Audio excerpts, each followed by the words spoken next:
जय हिंद दोस्तों। आइए इस वीडियो में हम लोग सांगीतिक शब्दावली को देखते हैं। जैसे सबसे पहले हम लोग देखते हैं कि संगीत किसे कहते हैं। संगीत हम लोग किसे कहते हैं उसे देखते हैं। संगीत जिसमें गायन, वादन और नृत्य तीनों के समूह को हम लोग क्या कहते हैं? संगीत कहते हैं। गायन, वादन और नृत्य तीनों के समूह को संगीत कहा जाता है। पंडित सारंगदेव द्वारा रचित संगीत रत्नाकर में क्या कहा गया है वो देखते हैं हम लोग। सारंगदेव द्वारा रचित संगीत रत्नाकर में कहा गया है, गीतम वाद्यम तथा नृत्यम त्रयम संगीत मुच्यते। मतलब गीत, वाद्य और नृत्य इन तीनों के समूहों को हम लोग संगीत कहते हैं। ठीक, ये तीनों एक दूसरे के क्या हैं? पूरक हैं। ये तीनों एक दूसरे के पूरक हैं। कौन?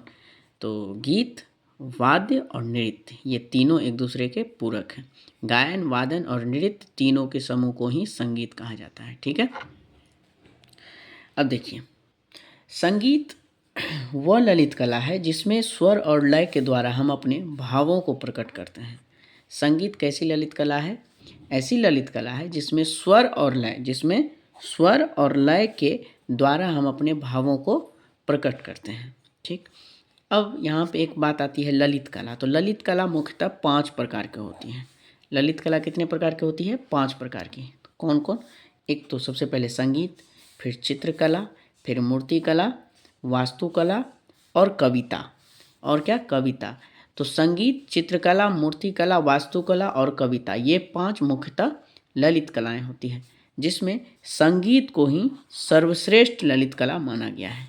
संगीत को सर्वश्रेष्ठ ललित कला माना गया है। ठीक है, संगीत की विस्तार की अगर बात करें तो संगीत सबसे पहले ब्रह्मा जी ने सरस्वती, जो माता सरस्वती देवी हैं, उनको दिया। फिर जो है संगीत का ज्ञान फिर नारद मुनि को, फिर जो है भरत मुनि को। भरत मुनि वही जिनके द्वारा नाट्य शास्त्र का रचना किया गया है। फिर भरत मुनि से जन साधारण तक संगीत का विस्तार हुआ। ठीक है, तो ये संगीत के विषय में जानकारी थी। ठीक है, अब हम लोग एक एक करके परिभाषा की ओर बढ़ेंगे। जैसे अब एक परिभाषा है आपको कि ध्वनि किसे कहते हैं। ध्वनि, देखिए, ध्वनि जो कुछ भी हम सुनते हैं वो क्या है? ध्वनि है। जो कुछ भी अपने कानों द्वारा ग्रहण करते हैं वो ध्वनि है। संगीत का केवल उस ध्वनि से संबंध है जो हमें सुनना अच्छा लगता है। तो ध्वनि क्या है? जो कुछ भी हम सुनते हैं वो ध्वनि है, जो हमारे कानों के द्वारा ग्रहण किया जाता हो। संगीत का केवल उसी ध्वनि से जो संबंध है जो हमें सुनना अच्छा लगता है, यानी कि हमारे कानों को प्रिय लगता हो, अप्रिय नहीं लगता हो। तो संगीतोपयोगी जो ध्वनि है वही हमारे लिए इम्पोर्टेंट है। ठीक है, हम इस पे भी चर्चा करेंगे कि ध्वनि कैसे उत्पन्न होता है, कंपन क्या है, वो सब भी हम लोग आगे देखेंगे। संगीत में मधुर ध्वनि को नाद कहते हैं। संगीत में जो मधुर ध्वनि होता है उसको क्या कहते हैं? नाद कहते हैं। अब देखिए, यहाँ पे है ध्वनि, तो हम लोग समझ गए क्या है ध्वनि। जो कुछ भी हम सुनते हैं वो ध्वनि है। अब ध्वनि की उत्पत्ति कैसे होती है? तो ध्वनि की उत्पत्ति जो है आपको कंपन से होती है।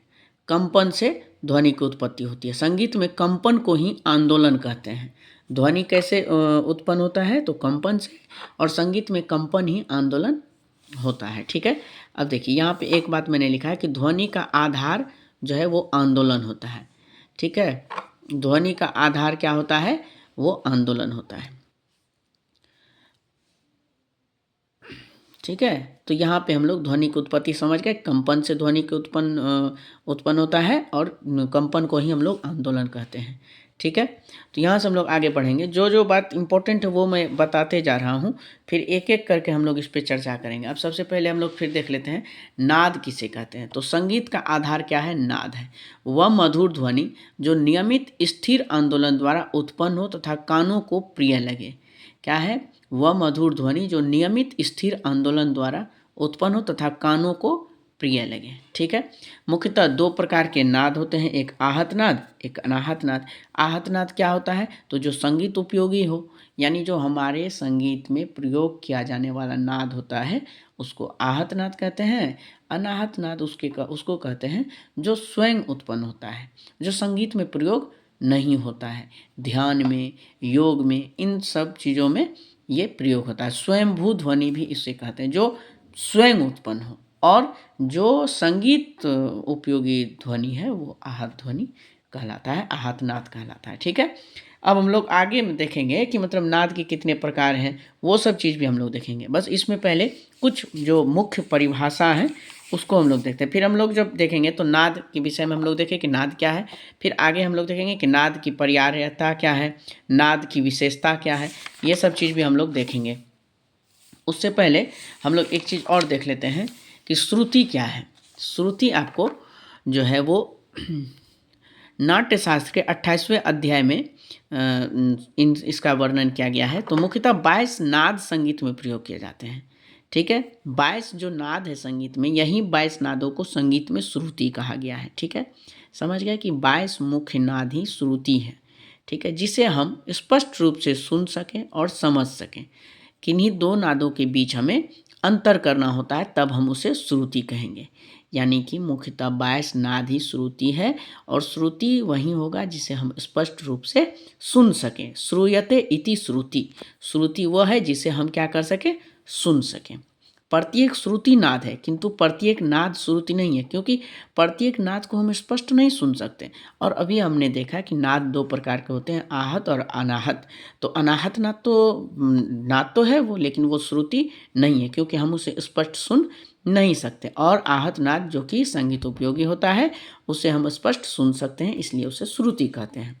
ठीक है, तो अब जो 22 श्रुतियाँ हैं उसमें 7 श्रुतियाँ जो होती है वो मुख्य होता है, जिसे हम लोग शुद्ध स्वर कहते हैं। और 15 श्रुतियाँ जो कम उपयोगी होता है।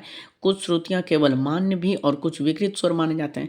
तो इससे पहले हम लोग शुद्ध स्वर और विकृत स्वर समझे, उससे पहले हम लोग स्वर समझ लेते हैं कि 22 श्रुतियों में से मुख्यतः जो 12 श्रुति है, ठीक है, 22 में से मुख्य 12 श्रुतियों को हम लोग क्या कहते हैं, स्वर कहते हैं। फिर से 22 श्रुतियों में से मुख्य 12 श्रुतियों को क्या कहते हैं, स्वर कहते हैं। ठीक है, अब देखिए स्वर के प्रकार हम लोग देख लेते हैं। स्वर के मुख्यतः 2 प्रकार होते हैं, एक शुद्ध या प्राकृत बोल दीजिए, या एक विकृत स्वर बोल दीजिए। शुद्ध स्वर कितने होते हैं, तो 7 स्वर जो होते हैं वो शुद्ध स्वर कहलाते हैं। जब स्वर अपने निश्चित स्थान पर ही रहे उसे शुद्ध स्वर कहते हैं।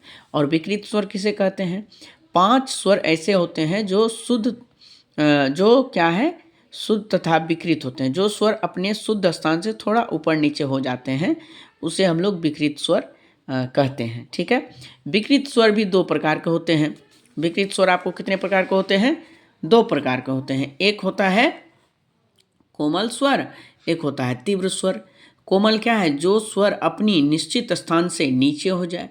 जैसे शुद्ध रे जो है, शुद्ध रे से अगर नीचे आएंगे तो कोमल रे हमें प्राप्त होगा। शुद्ध ग से थोड़ा नीचे आएंगे तो कोमल ग हमें प्राप्त होगा। ठीक है, तीव्र क्या है, जो स्वर अपने निश्चित स्थान से ऊपर हो जाए। यानी कि जो म है, जिसे शुद्ध म भी कह सकते हैं, अगर उससे ऊपर जाएंगे तो हमें तीव्र म मिलेगा। तो इसी तरह से ये तो आपको मैंने अभी कुछ ही पारिभाषिक शब्दों के बारे में बताया है, और आगे वीडियो में हम लोग और भी बहुत सारे परिभाषा को देखेंगे।